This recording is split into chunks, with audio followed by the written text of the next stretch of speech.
தென்னாடுடைய சிவனே போற்றி, எந்நாட்டவர்க்கும் இறைவா போற்றி.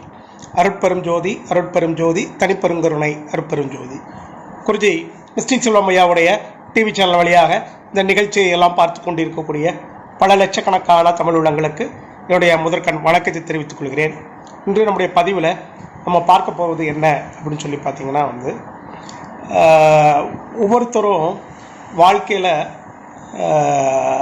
பல்வேறு விதமான தெய்வ வழிபாடுகளை செய்கிறார்கள்.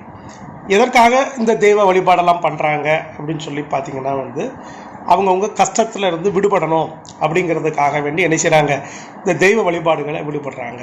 அப்படி இந்த தெய்வ வழிபாடுகளை பண்ணுகின்ற பொழுது பண்ணக்கூடியவர்களுக்கு முழுமையான அந்த தெய்வ அருள் சக்தி எனர்ஜி அவங்களுக்கு கிடைக்குதா அப்படின்னு சொல்லி பார்க்க போனால் 80% பேர்களுக்கு அந்த பலன்கள் கிடைப்பதில்லை. அவங்க கஷ்டத்தில் தொடர்ந்து இணைஞ்சிக்கிட்டு இருக்காங்க, சிரமப்பட்டுக்கிட்டே தான் இருக்கிறாங்க, வாழ்க்கையில் முன்னேற்றமே இல்லாமல் இருக்கிறாங்க. அப்போ இதுக்கெல்லாம் என்ன காரணம் அப்படின்னு சொல்லி இப்போ எங்கள் ஐயா, என்னுடைய குருநாதர் மிஸ்டிக் செல்வம் ஐயா அவங்கக்கிட்ட பல முறை பேசுகின்ற பொழுது தான் அவங்க மந்திர பிரயோகம் அப்படின்னு சொல்லிட்டு ஒரு பெரிய பயிற்சி வகுப்பு 2005 நடத்தினாங்க. அது போக ஐயா கிட்ட நம்ம தனிப்பட்ட முறையில் ஐயா அடிக்கடி பார்த்து நம்ம பேசி கருத்துக்களை கேட்கின்ற பொழுது அவங்க தொடர்ந்து வழிகாட்டின நிறைய விஷயங்கள், அவங்க சொல்லக்கூடிய விஷயம் என்ன அப்படின்னு சொல்லி கேட்டிங்கன்னா தெய்வ வழிபாடை எப்படி தேர்ந்தெடுப்பதுன்னு சொல்லிட்டு நிறைய பேருக்கு மக்களுக்கு தெரியலை. ஒன்று. ரெண்டாவது, அப்படி தெய்வ வழிபாடை நம்ம தேர்ந்தெடுக்கணும் அப்படின்னு நினச்சிட்டு யாரையா ஒருத்தர் ஒரு குருநாதர் இவங்க கிளாஸ் நடத்துகிறாங்க அப்படின்னு சொல்லி போகின்ற பொழுது அவர்கள் அதை சரியான முறையில் வழி நடத்துவது இல்லை. இதற்கு இந்த 2 காரணமும் ரொம்ப முக்கியம். ஒன்று, ஒரு எந்த மாதிரி வழிபாடு பண்ணணும் அப்படிங்கிறத முறைப்படியாக அந்த வழிபாட்டினுடைய நுட்பங்கள் தெரிஞ்சவங்க கிட்ட, யோக நிலையில் பயின்றவங்க கிட்ட கேட்டு தெரியாதனால தான் நிறைய வழிபாடுகள் சரியான முறையில் நமக்கு என்ன செய்ய மாட்டேங்குன்னா பலன் கொடுக்க மாட்டேங்குது. இப்போ பார்த்தீங்கன்னா ஐயா சொல்லியிருப்பார். என்ன சொல்லியிருப்பார் அப்படின்னு பார்த்தீங்கன்னா, ஒரு மந்திரத்தை சித்திப்படுத்துதல், ஒரு மந்திரத்தை ஜபம் பண்ணுறோம், அதை நம்ம ஒரு புஸ்தகத்தை பார்த்துட்டு அப்படியே படிக்கலாமா அப்படின்னு கேட்டால் நிச்சயமாக படிக்கக்கூடாது. நிச்சயமாக படிக்கக்கூடாது. ஒரு மந்திரத்தை நிச்சயமாக ஒரு குருவை பார்த்து அந்த குரு கிட்ட முதல்ல உபதேசம் பெற வேண்டும். உபதேசம் அப்படின்னா, குருகிட்ட போய் எனக்கு வாழ்க்கையில் என்னுடைய பிரச்சனைகள் இந்த மாதிரி இருக்குது, எனக்கு ஒரு நல்ல ஒரு உயர்ந்த நிலைக்கு போகணும் அப்படின்னு கேட்கின்ற பொழுது குரு உனக்கு எது நல்லதோ அதை தேர்ந்தெடுத்து கொடுப்பாங்க. அதை ஜெபம் பண்ணுறது தான் நல்லது. இல்லை நீங்களா ஒரு மந்திரத்தை தேர்ந்தெடுத்துக்கிட்டு வழிபாடு பண்ணுறது அப்படிங்கிறது 100க்கு 90% ஃபெயிலியராக தான் இருக்குது. இதை எதுக்காக நான் சொல்கிறேன் அப்படின்னு சொல்லி கேட்டிங்கன்னா இப்போ நம்மக்கிட்டே பார்த்திங்கன்னா ஒரு எப்படி பார்த்தாலும் ஒரு 20 வருஷமாவது நிறைய ஆன்மீக ரீதியான சூட்சமங்கள் பரிகார ஆராய்ச்சி பண்ணுகின்ற பொழுது ஒரு பெரிய உண்மை தெரிஞ்சிச்சு. என்ன தெரிஞ்சிச்சு அப்படின்னு கேட்டிங்கன்னா, ஒருத்தர் வாராங்க, வாழ்க்கையில் கஷ்டப்படுறாங்க. என்ன கஷ்டப்படுறாங்கன்னு கேட்டிங்கன்னா, பொருளாதார ரீதியான முன்னேற்றமோ பொருளாதார ரீதியான வளர்ச்சியோ அவங்க இல்லை. ஆனால் அவங்க என்ன கேட்குறாங்கன்னா, எனக்கு காளி வழிபாடு சொல்லிக் கொடுங்க அப்படின்னு கேட்குறாங்க. காளி வழிபாடு சொல்லிக் கொடுங்கன்னு கேட்குறாங்க. காளி வழிபாடு உனக்கு எதுக்கு? எனக்கு புரியலை. காளி வழிபாடு உனக்கு எதுக்கு? நீ ஏதாவது அருள்வாக்கு சொல்ல போறியா? இல்லை நீ ஒரு பெரிய மந்திரவாதி ஆக போறியா? இல்லை நீ நிறைய கோர்ட்டு கேஸ் வழக்குகளில் சங்கடப்பட்டுக்கிட்டு இருக்கியா உனக்கு காளி வழிபாடு பண்ணுவதற்கு? நீ பொருளாதார கஷ்டப்படுற, நீ காளிய வழிபாடு பண்ணா அது எப்படி உனக்கு உன் கஷ்டம் நீங்கும் அப்படின்னு கேட்டா 100க்கு 99 பேருக்கு புரியவே மாட்டேங்குது. ஏன் வழிபாடு பலன் கொடுக்காம போவதனுடைய ரகசியம் இதுதான்.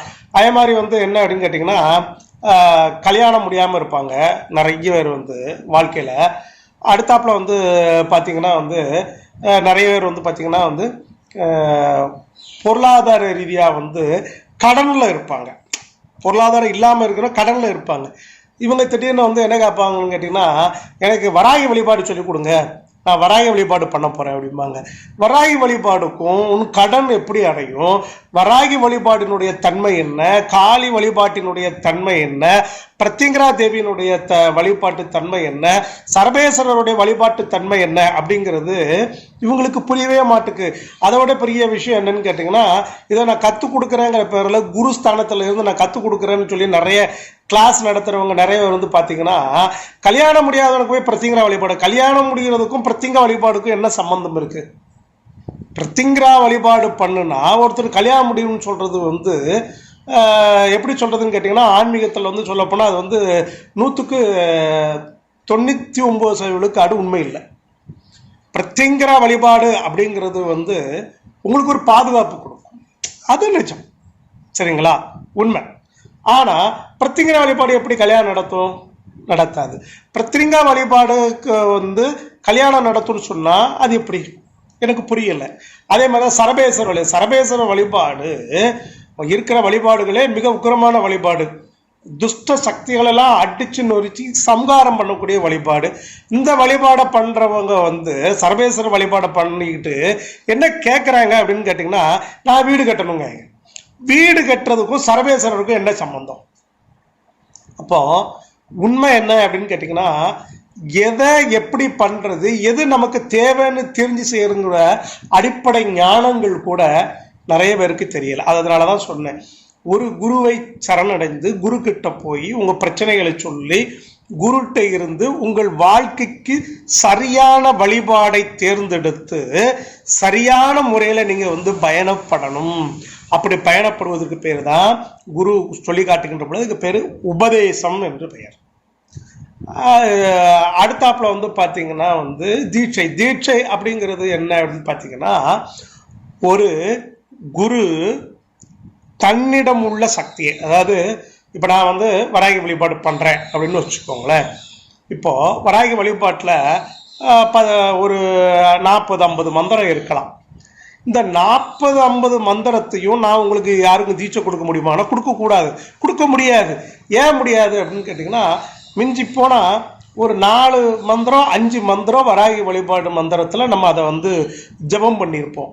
இப்போ என்ன அப்படின்னு கேட்டிங்கன்னா, அதில் ஒரு ஃபேஷனாக போச்சு வராகி மந்திரம் எல்லாம். இப்போ எனக்கு வந்து என்ன சொல்கிறேன்னா, எனக்கு 5 மந்திரத்தை நான் என் வாழ்க்கையில் பயன்படுத்தி பார்த்துருக்குறேன் அப்படின்னு கேட்டிங்கன்னா, அந்த 5 மந்திரத்தை தான் இன்னொருத்தவங்களுக்கு தீட்சையாக கொடுத்தா அது பலன் கொடுக்கும், சரிங்களா? அது இல்லாமல் மித்த 45 மந்திரத்தையும் நான் உங்களுக்கு வராகி தீட்சை தரேன் வாங்கிக்கோங்கன்னு சொல்லி வாங்கினா கொடுக்குற நானும் பொய், வாங்குறதும் பொய், ரெண்டும் பொய். இது என்னன்னு கேட்டிங்கன்னா, குருடும் சேர்ந்து குருட்டாட்டம் போட்ட கதை மாதிரி. என்னன்னு கேட்டிங்கன்னா, கண்ணு தெரியாத ரெண்டும் சேர்ந்து என்ன செய்யணும்னா குருட்டாட்டம் போட்ட கதை மாதிரி. எப்படின்னு கேட்டிங்கன்னா இப்படி நடந்துக்கிட்டே இருக்குது. இதெல்லாம் நம்ம மன வருத்தப்பட்டு சொல்வதுக்கு காரணம் என்னன்னு கேட்டிங்கன்னா, எங்கே திரும்பி பார்த்தாலும் பிரச்சனைன்னு வராங்க, ஆனால் பிரச்சனைக்கு உண்டான சரியான வழிமுறையை அணுகிறார்களா அப்படின்னு கேட்டால் இல்லை. இப்போ ஒரு சின்ன உதாரணத்துக்கு சொல்கிறேன். வீடு கட்டணும் அப்படின்னு நினைக்கிறப்போ வந்து பொதுவாக வந்து நம்ம என்ன சொல்லுவோம் அப்படின்னு கேட்டிங்கன்னா, கிருஷ்ணர், அதாவது மகாவிஷ்ணு வழிபாடு பண்ணுங்க, மகாவிஷ்ணு வழிபாடு நல்லா இருக்கும், வராகருடைய வழிபாடு பண்ணுங்க நல்லா இருக்கும். அதே மாதிரி வந்து வீடு கட்டுறதுக்கு வந்து வராகி சம்பந்தமான வழிபாடு பண்ணுங்க நல்லா இருக்கும் அப்படின்னு சொன்னால் அதில் ஒரு உண்மை இருக்கு. சரி, இப்போ நான் வந்து சாஃப்ட்வேர் கம்பெனியில் வந்து இருக்கிறேன், எனக்கு வந்து வாழ்க்கையில் நிறைய முன்னேற்றங்கள் வேண்டியது இருக்குது, நான் உயர்ந்த நிலைக்கு போகணும், பதவி உயர்வுகள் பெரிய பெரிய இதெல்லாம் வேணும் அப்படின்னா என்ன செய்யலாம் அப்படின்னு சொல்லி பார்த்தீங்கன்னா, ஹயக்ரீவர் வழிபாடு. சாஃப்ட்வேருங்கிறது வந்து மூளை சம்பந்தமான ஒர்க்கு. இந்த மூளை சம்பந்தமான ஒர்க்குக்கு ஏன் சரபேஸ்வரர் பண்ணுவோம்? சரபேஸ்வரர் மூளை சம்பந்தமான வழிபாடா? கிடையாது. பிரத்திங்கரா மூளை சம்பந்தமான வழிபாடா? அது வலிமை சார்ந்த வழிபாடு. மூளையினுடைய வலிமை என்பது வேறு, உடலினுடைய வலிமை என்பது வேறு. அப்போ சாஃப்ட்வேர்ல இருக்கிறாங்களா, புவனேஸ்வரி வழிபாடு பண்ணுங்க. அதே மாதிரி எடுத்துக்கிட்டோம்னா ஹயக்ரீவருடைய வழிபாடு பண்ணுங்க, குருவினுடைய வழிபாடு பண்ணுங்க, உங்களுக்கு வெற்றி கிடைக்கும். சரி, இப்போ வந்து எனக்கு வந்து ஒரு கல்யாணம் நடக்க மாட்டுக்கு, அப்போ நான் கல்யாணம் நடக்கிறதுக்கு என்ன செய்யலாம் அப்படின்னு கேட்டிங்கன்னா கிருஷ்ணர் வழிபாடு பண்ணலாம். அதே மாதிரி வந்து எடுத்துக்கிட்டிங்கன்னா வந்து நம்ம பார்வதி வழிபாடு செய்யலாம், துர்க்கை வழிபாடு பண்ணலாம். இப்படி ஒவ்வொரு நம்மளுடைய தேவைகளுக்கு தகுந்த மாதிரியான இதை பண்ணணும். இப்போ நான் வந்து ஜோதிடராக இருக்கிறேன், எனக்கு வந்து மாந்திரிக சம்பந்தமான தொழில் பண்ணுறேன். அப்போ எனக்கு என்ன தேவை அப்படின்னு கேட்டிங்கன்னா, ஃபஸ்ட்டு எனக்கு ஞானம் தேவை, ஹயக்கிரிவர் பண்ணணும். அடுத்தது என்ன பண்ணணும், எல்லா விதமான மந்திர தந்திர வித்தைகளில் நம்ம ஒரு பெரிய ஆளாக வரணும், காயத்ரி வழிபாடு பண்ணணும். அப்புறம் எனக்கு ஒரு மிகப்பெரிய வலிமை பாதுகாப்பு வேணும், பிரத்திங்கரா பண்ணலாம், வராகி பண்ணலாம், காளி பண்ணலாம். இப்படித்தான் என்ன செய்யணும், நம்ம வழிபாடுகளை பிரித்து பண்ணணுமே தவிர இந்த நுட்பங்கள் கூட தெரியாமல் வந்து பார்த்தீங்கன்னா தன்னுடைய தேவைக்கு மாறான வழிபாடுகளை செய்வதன் மூலமாக யாரும் வாழ்க்கையில் முன்னேற்றம் அடைய முடியாது அப்படிங்கிறது வந்து நான் சொல்லலை. இது என்னுடைய குருநாதர் மிஸ்டிக் செல்வம் ஐயா அவர்கள் வந்து ஆழ்ந்து ஆராய்ச்சி செய்து அவர் சொல்லி கொடுத்த பிரம்ம ரகசியம். சரிங்களா? இதில் இது வரைக்கும் வந்து ஒரு பிரச்சனைகளுக்கு தகுந்த மாதிரி எப்படி வழிபாடை நம்ம தேர்ந்தெடுக்கணும் அப்படிங்கிறது பற்றின ஒரு ஐடியாவை என்னால் முடிஞ்ச வரைக்கும் எங்கள் குருநாதர் சொன்னதிலிருந்து நான் உங்களுக்கு வந்து எடுத்து சொல்லியிருக்கிறேன். இதனுடைய 2வது பகுதியை வந்து நம்ம அடுத்தாப்பில் உள்ள பதிவில் வந்து பார்ப்போம். சரிங்களா? குருஜி மிஸ்டிக் செல்வம் ஐயாவுடைய டிவி சேனலை தொடர்ந்து பார்த்துக்கிட்டே வாங்க, சப்ஸ்கிரைப் பண்ணுங்கள், பெல் ஐக்கானை கிளிக் பண்ணுங்கள். உங்களுடைய வீடியோக்கள் எல்லாம் உங்களுக்கு உடனடியாக வந்து சேரும். நன்றி, வணக்கம்.